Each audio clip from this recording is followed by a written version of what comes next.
मंडळी, आम्हा लोकांना नेहमी एक प्रश्न विचारला जातो, अहो, आयुर्वेदामध्ये व्हिटॅमिन्स आहेत का हो? परंतु मी हे त्यांना सांगू इच्छितो, की व्हिटॅमिन ही जी कन्सेप्ट आहे ती आधुनिक शास्त्राची आहे, मॉडर्न सायन्सची आहे, ॲलोपॅथिक सायन्सची आहे. आयुर्वेदाचा कन्सेप्ट जो आहे तो पूर्ण वेगळा आहे. आयुर्वेद हे शास्त्र 5,000 वर्षापूर्वीपासून शाश्वत भाव, स्वभाव, नित्यत्व या ज्या गोष्टी आहेत त्याच्यावर बेस्ड आहे. म्हणजे त्याचा जो आधार आहे तो अजिबात हललेला नाही आहे आणि तेव्हापासून जे सिद्ध आहे ते आत्तापर्यंत सिद्ध झालेलं आहे. मग आपण त्या व्हिटॅमिनच्या चौकटीमध्ये या अशा गोष्टींमध्ये हे बसवायचं का, हा खरा प्रश्न आहे. तर आयुर्वेदामध्ये व्हिटॅमिन सांगितली नाही, मग सांगितलं काय आहे? आयुर्वेदामध्ये बऱ्याच गोष्टी सांगितलेल्या आहेत जेणेकरून तुमचं आरोग्य चांगलं राहील, तुमची त्वचा टवटवीत राहील, तुमचे मसल चांगली राहतील, तुमची हाडं चांगली राहतील. ह्या सगळ्या गोष्टी जर तुमच्या जर चांगल्या राहाव्या असं वाटत असेल, तर आयुर्वेदाच्या सिद्धांतांचा जर व्यवस्थित उपयोग करून घेतला तर नक्कीच फार छान फायदा होतो. त्यासाठी आयुर्वेदामध्ये षड्रसात्मक आहार सांगितलेला आहे. मी मागे पण बोललो होतो. नित्यम सर्व रसाभ्यासा असं पण सांगितलं आयुर्वेदाने. म्हणजे ह्या साही चवी, साही चवी म्हणजे कोणत्या? मधुर, आम्ल, लवण, कटु, तिक्त, कषाय. ह्या 6 चवी म्हणजेच गोड, आंबट आणि खारट. नंतर कटु, तिक्त, कषाय म्हणजे तिखट, कडू आणि तुरट. ह्या अशा 6 चवींचा आहार जर आपण नित्य व्यवस्थित घेतला तर आपल्याला व्हिटॅमिनची गरज पडणार नाही, प्रोटीन्सची गरज पडणार नाही, कशाची गरज पडणार नाही. आजकाल सप्लिमेंट म्हणतो आपण, की सप्लिमेंट घ्यायला पाहिजेत, प्रोटीन्स वेगळे घ्यायला पाहिजे, कॅल्शियम वेगळं घ्यायला पाहिजे.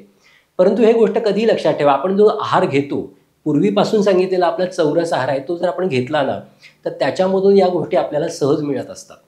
परंतु महत्त्वाची गोष्ट ही असते, की आपण आत्ता बाहेरचं फार खायला लागलेलो आहोत, प्रिझर्वेटिव्हचं अन्न जास्त खायला लागलेलो आहोत आणि थोडं काही झालं, की बाहेर जेवायला जायचं, बाहेरच्या छोट्या-मोठ्या गोष्टी खायच्या, पॅक्ड फूड खायचं.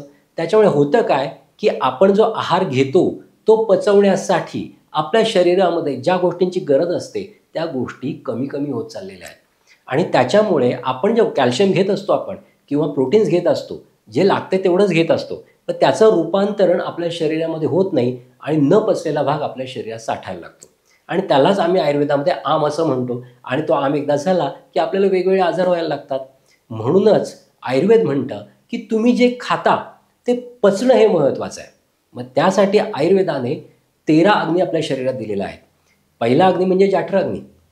ह्या पोटामध्ये, आपल्या पोटामध्ये असणारा जठराग्नी हा आधी अन्न पचवतो, त्याच्यापासून आहार रसाची निर्मिती करतो आणि हा आहार रस आपल्या शरीरामध्ये फिरायला लागतो आणि तो फिरायला लागताना आधी जातो लिव्हरमध्ये, जिथे पांचभौतिक अग्नी त्याची वाट पाहत असतो. पांचभौतिक अग्नी म्हणजे पृथ्वीचा अग्नी असतो, जलाचा अग्नी असतो, अग्नीचा अग्नी असतो, नंतर वायूचा अग्नी असतो आणि आकाशाचा अग्नी असतो.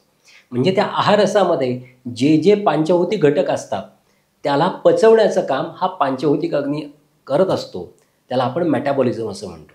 आणि तो पचल्यानंतर हे सगळे जो आहार रस जो आहे पचलेला, कन्व्हर्ट झालेला, ट्रान्सफॉर्म झालेला, तो जातो धातूंमध्ये. म्हणजे कुठे? रसामध्ये जातो, रक्तामध्ये जातो, मांसामध्ये जातो, अस्थिमध्ये जातो, मज्जेमध्ये जातो, शुक्रामध्ये जातो. आणि तिथे गेल्यानंतर तिथल्या अग्नीची त्याच्यावर प्रक्रिया होते आणि ती प्रक्रिया होऊन त्या धातूंमध्ये, त्या टिश्यूजमध्ये त्याचं रूपांतर होतं.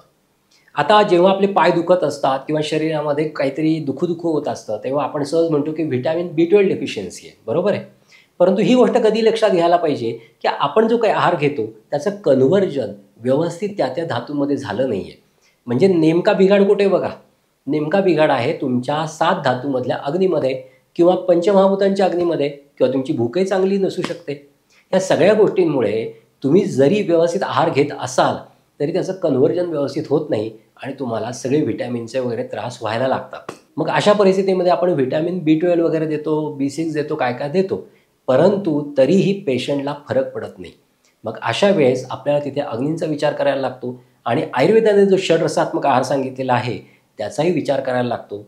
आणि ह्या गोष्टींचा विचार केला तर नक्कीच आपल्या शरीरामध्ये सगळ्या लागणाऱ्या गोष्टींची आपूर्ती व्हायला लागते. मी बऱ्याच जणांना सांगत असतो, की आपण प्रोटीनचा उगीच बाऊ केलेला आहे. बरोबर आहे, की आपल्याला प्रोटीन्स खाल्ले पाहिजेत आपण आणि प्रचंड प्रमाणात मांसाहार करतो, सोयाबीनच्या गोष्टी घेत असतो आपण.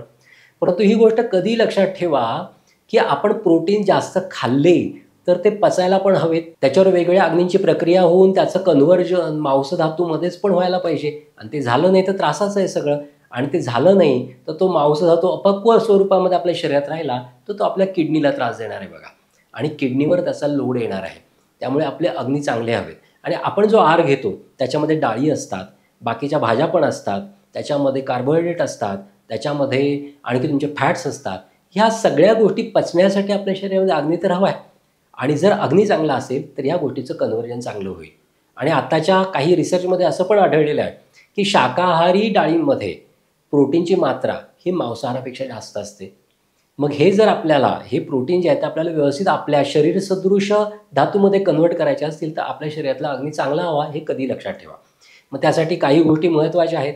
वेळेवर जेवणं, भुकेची उपेक्षा न करणं आणि भूक लागल्यानंतर जेवताना 2 घास कमी खाणं, जेवताना सिप थोडं थोडं पाणी पिणं, जेवणाच्या आधी जास्त पाणी न पिणं, जेवणाच्या नंतर लगेच घटाघटा पाणी जास्त न पिणं, जेवणानंतर साधारण पावणे 1 तासांनी पाणी पिणं, ह्या सगळ्या गोष्टी फॉलो करायला हव्यात. ह्या जर फॉलो केल्या तर आपलं आरोग्य चांगलं राहील, आपले अग्नी चांगले राहतील आणि आपल्या शरीरामध्ये ज्या व्हिटॅमिनच्या डेफिशियन्सी होतात, प्रोटीनची डेफिशियन्सी जी जाणवते, कॅल्शियमची डेफिशियन्सी जी जाणवते ती होणार नाही आहे. कॅल्शियम खाल्ल्याने पण आणखी सांगतो, कॅल्शियम जे जास्त खातात लोकं त्याचं पचन व्यवस्थित नाही झालं तर ते कॅल्शियम तुमच्या आर्टरीजमध्ये डिपॉझिट व्हायला लागतं आणि त्या आर्टरीज हार्ड व्हायला लागतात आणि हार्टमधल्या जर आर्टरीज हार्ड व्हायला लागल्या तर त्याचा परिणाम हृदयरोगामध्ये नंतर हार्ट अटॅकमध्ये होऊ शकतो. हे कधी लक्षात ठेवा. यासाठी कुठली गोष्ट खाताना त्याचं कन्व्हर्जन, पाचन व्यवस्थित व्हायला पाहिजे हे कधी लक्षात ठेवणं महत्त्वाचं आहे. त्यामुळे जर आपण षड्रसात्मक आहार घेतला, व्हिटॅमिन्सचा किंवा प्रोटीनचा जर जास्त बोलबाला केला नाही, त्याचा जास्त प्रोपगंडा केला नाही आणि आपला षड्रसात्मक आहार व्यवस्थित चौरस आहार जर आपण आपल्या खाण्यामध्ये ठेवला तर नक्कीच आपलं आरोग्य चांगलं राहील. आणि याचा नक्कीच विचार करा. तुमची भूक कशी चांगली राहील, तुमचे बाकीचे अग्नी कसे चांगले राहतील आणि त्यासाठी काय काय करायला हवे मी सांगितलं आहे ते व्यवस्थित फॉलो करा. तुमचं शरीर नक्की स्वस्थ राहील आणि तुम्ही सुदृढ राहाल. आता इथेच थांबूयात. पुन्हा भेटूयात एक नवीन विषय घेऊन. तोपर्यंत स्वस्थ राहा, मस्त राहा. धन्यवाद.